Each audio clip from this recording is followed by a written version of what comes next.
Today I'm working on a 2011 Audi S4.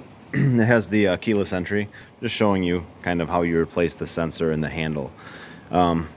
Pretty common problem. The A4, the Q5, all of these models that have this style handle have this issue. I've done quite a few of them.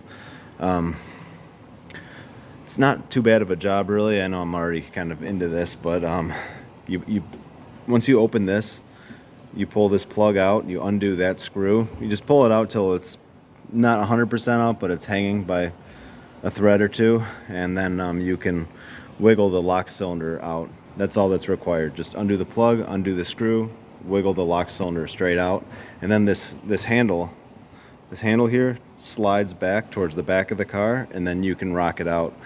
Once you pull this handle out, you can just undo this plug, and then here you go, you have this.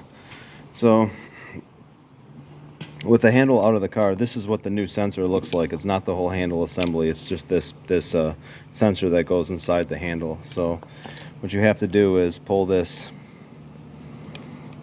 plug out of the back right here, this little plug with a flat blade screwdriver, just that plastic cap off the end, and undo this the electrical connection on this side and that little harness retainer, and then it slides out right out that hole where that rectangular plug is right there. So I'm gonna do that right now.